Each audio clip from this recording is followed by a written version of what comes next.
mau dibodohi oleh negara-negara berat besar itu. Negara-negara bilang katanya kita harus tunduk pada demokrasi. 140 lebih negara di Majelis Umum PBB meminta agar Palestina dijadikan anggota PBB. Tapi 9 negara, bahkan Amerika Serikat, bisa memveto di Dewan Keamanan PBB. Selesai, nggak ada artinya.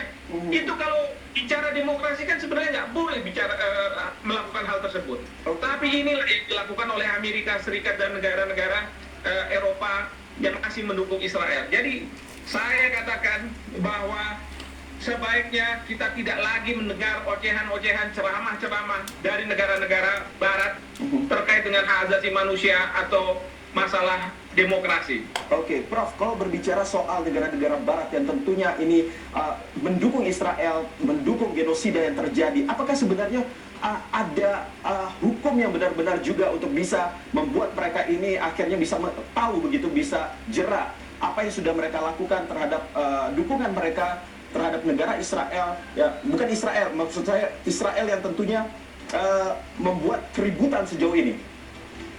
Ya, sebenarnya ada hukum humaniter internasional, hukum yang berlaku dalam situasi perang. Lalu kemudian ada putusan dari ICC, bukan putusan, tapi surat penangkapan. Lalu kemudian ada putusan dari ICJ, International Court of Justice, dan semuanya. Itu semua diabaikan. Coba bayangkan, diabaikan.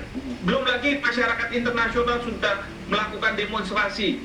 Ya, tidak hanya di negara-negara seperti yang mayoritas beragama Islam, tapi di Amerika Serikat sendiri, coba para mahasiswanya dari universitas ternama, mereka turut, mereka tidak bisa melihat kekejaman yang dilakukan oleh Israel dan minta agar pemerintahnya melakukan sesuatu. Tapi apa yang mereka lakukan? Tidak diabaikan. Nah, maka saya katakan, sudahlah, mereka ini, negara-negara Amerika Serikat, Eropa Barat dan sebagainya, udah nggak punya basis untuk bicara soal HAM demokrasi. Kalau mereka bicara, udah lupakan saja. Ya, ini yang kita ingin, dunia ini lebih adil. Seperti itu, Mas. Baik, Prof.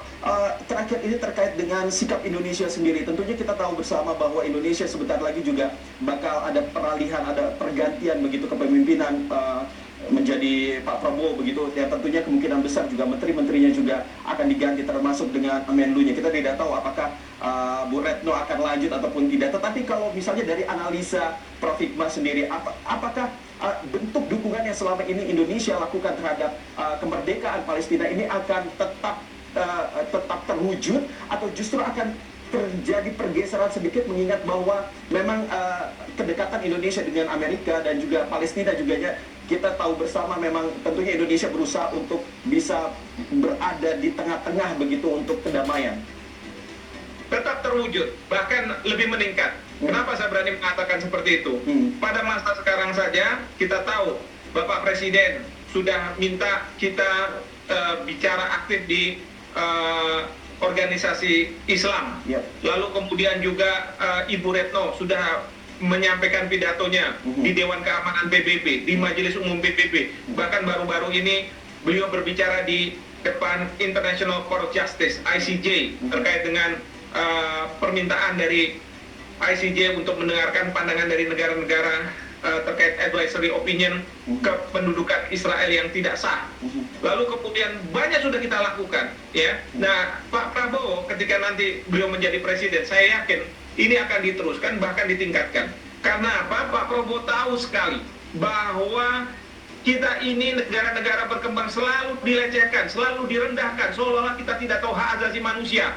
Ketika misalnya peristiwa Papua, kemudian juga Timur dan lain sebagainya, kita selalu disalah-salahkan.